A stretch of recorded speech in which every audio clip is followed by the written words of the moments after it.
Robinson, how you a pastor in cursing. Be aware of the prophets. We are definitely living in our last age. Well, bitch, let me tell you something. You must be a bitch like Cheryl. Yes, I cuss. I'm the cussing pastor, while your motherfucking pastor ain't doing a goddamn thing. Hey everybody, what's going on? It's your girl Keisha. Welcome to the show Undeniable Keziah. So let's talk about Big Bishop T.D. Jakes, alright? So he is catching a ton of backlash for his sermon that he gave, alright, on women and men and relationships, alright? So this is exactly what he said. He says that we are training, I guess society is training black women to be men. Pause. Hold up. Let's bring that back.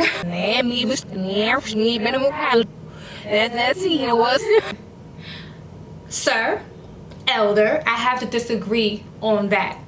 No one is training black women to be men.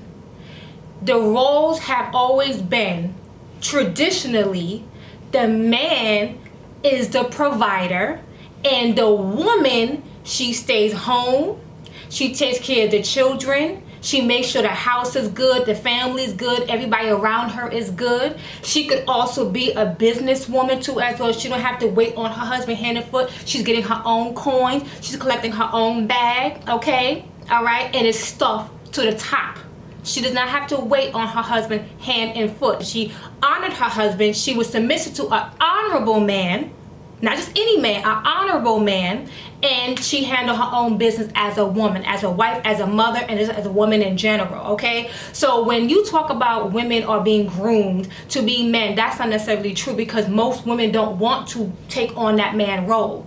Most women want to rest in their femininity, but how can women rest in their femininity when they have to take on the role of, I gotta provide for my sons, I gotta provide for my daughter, I have to make sure that they eat, I gotta make sure that they get the education. I'm doing it all by myself. Our women and our men, how we grew up. Many of us didn't grow up in a two-parent home. A lot of us grew up in a fatherless home, and mama had to take care of everything. Mama was the mother and the daddy.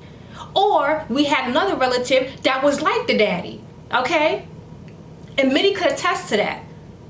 Many could testify to that. So I'm not mad at T.D. Jakes for what he's saying. In a way, I get where he's coming from, but we have to dig down and get to the root of the situation, the root of the issue. It was never supposed to be like that. Never supposed to be like that, okay? So he talks about women working in corporate, right? And what I notice is not a lot of black women that I see, okay? And another corporate building I was working in, I didn't see a lot of black women. So basically what I'm trying to say is there's not a whole bunch of black women working corporate jobs. So if he wants to just single out just corporate black women and then generalize that as a whole and say that because of black women working corporate, they have no need for a man, that's not true, because most black women aren't working corporate jobs. There's different types of jobs that black women are working, and corporate is not the main one, okay? That's just the one that many find the most success as far as money, career goes, okay? But many of us are not working corporate jobs. If we're gonna state something, we have to state facts. We have to state facts, okay? And I don't believe necessarily that that's what we want to do. I would admit that are wicked, that are cruel, and have caused a lot of turmoil in the black community too as well. So I'm not excusing black women. I'm not saying that we're perfect and we could do no wrong. That's not true. But at the end of the day, there is a order for the men to lead, and we have a extensive history going back in time, even biblical. I like to go biblically because I'm a big believer in the scriptures, and it tells you a lot. That's history right there, and I would say that's black history. You don't believe it, you look it up yourself, okay? A lot of men have had issues with lust, and still to this day.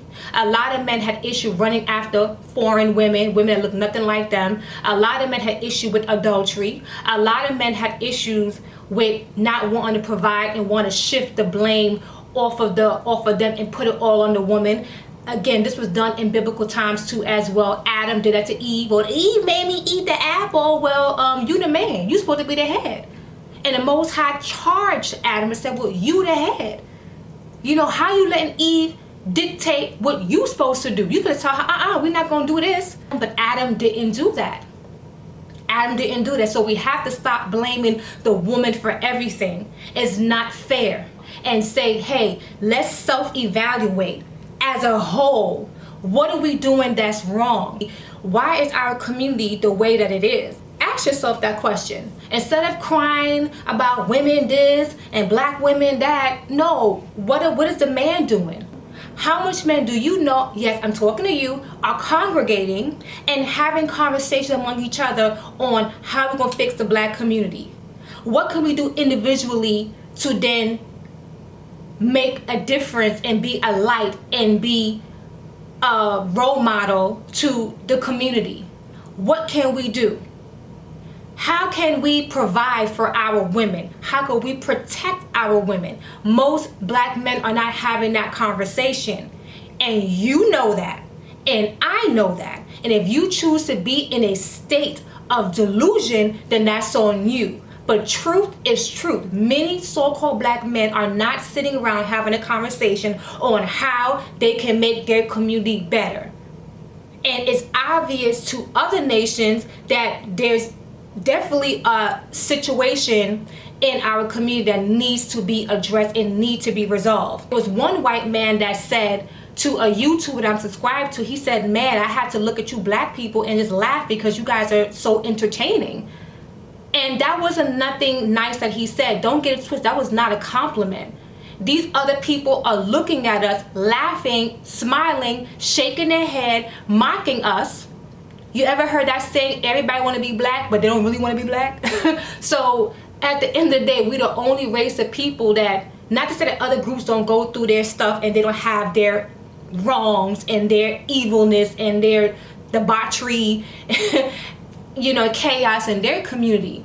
But it's very highlighted in the so-called black community. And we got everything twisted. It's like some of the women are becoming more masculine, so-called, and you have men becoming more feminine, okay? But the women don't want to be masculine by choice. But now it's like we have to work, we got to do this, we got to do that, and it's hard. It's very, very hard. I don't see a lot of men wanting to get married in our community. They want to be a player. They want to have their girlfriends. They want to have their baby mamas, but they don't want to commit to these women. So you have women now saying that I'm going to lock it on up and nobody getting my flower until he commits to me. And I'm reading this book, and it's a very good book. If you're a father or if you're a mother, or you're just a woman, you should definitely read this book. This is the book right here. It's called The Father and Daughter Talk by Pastor R.C.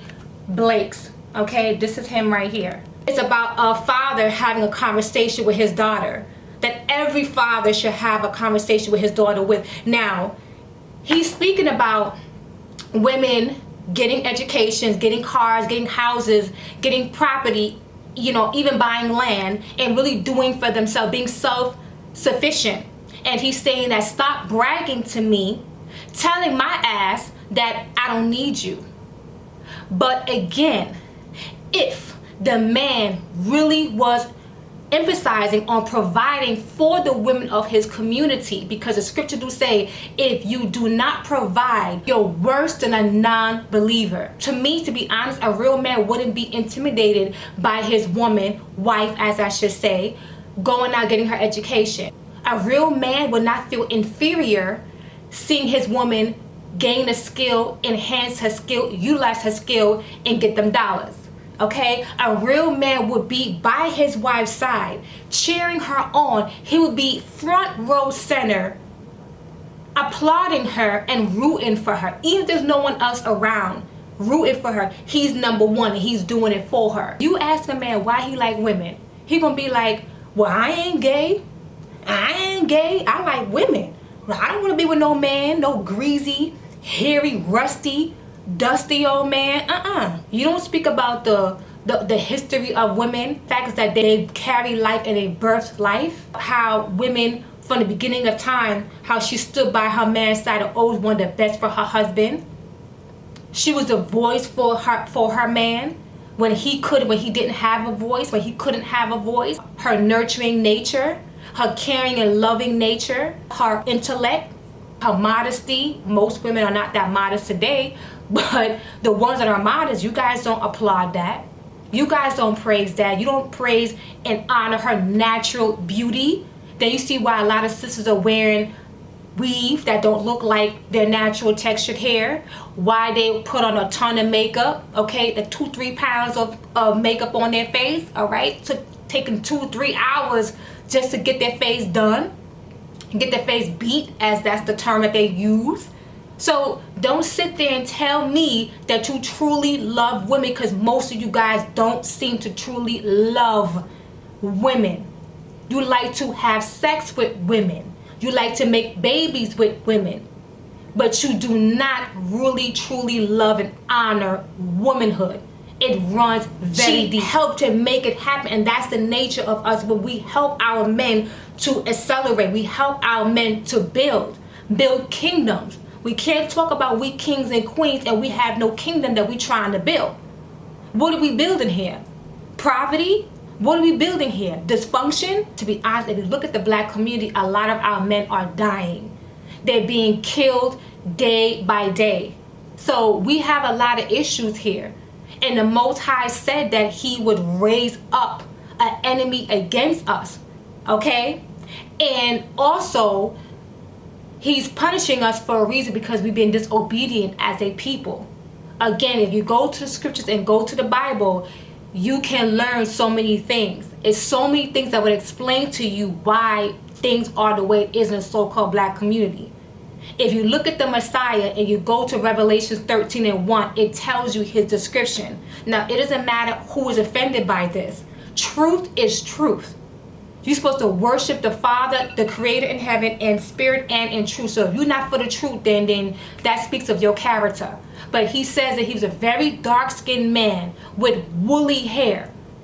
So you tell me what race of people, what group of people on the earth that naturally have melanin, and not just melanin, but woolly hair. That's only one race of people that have that texture type of hair. We're hard-headed, we stiff-necked, and we're rebellious.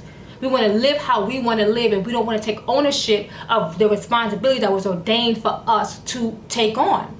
Many of us don't want to take on that responsibility.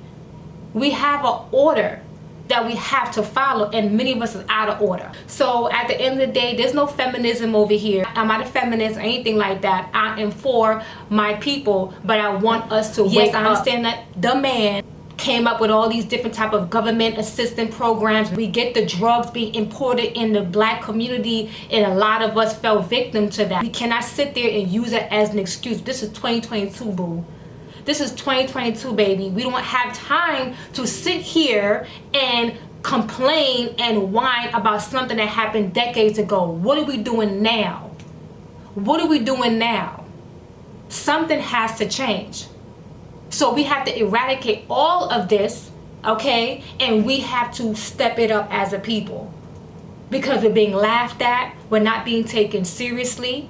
You have other groups of men putting their hands on black women in these nail salons. When these sisters should be at home, they could be doing their own nails, doing their daughters' nails and feet and all that. They don't got to go up in these salons. Where's the community? Where is the community? So when these other nations step in, other men get mad, saying, "Oh, you guys are being used by the white man, and you guys, love the white man. You guys are bedwitching it up." Again, if we took responsibility from the beginning of time and do what was supposed to be done, we wouldn't need to go to the other nations, because Asian women ain't depending on black men to take care of them. They got their own men taking care of them. White women don't have to go to black men to take care of them. They got their own men taking care of them. So why do we black women have to go to any other nation? It needs to change. The cycle is continuing. It's a continuous cycle. So we have to stop blaming one another and take individual responsibility. The woman got a woman up, the man got a man up. Then the women and children can follow. Once the man starts working on his spiritual growth, his mental growth, his financial growth, his physical growth, then the women and the children is a natural flow. We're going to follow. Trust me on that. Because it's natural for a woman to submit to a man and to please her men. That is natural for us women. But now a lot of women are falling back because we don't see a lot of honorable men that we could submit to. What are we submitting to? We have to get back to a place where it was from the beginning, how it was supposed to be set up. the man provides, the woman assists, and she's a helper, and she is a woman that respects and honors her man, and her man loves her with all his might and heart. So anyway, you guys, leave a comment down below, all right, and tell me what you think.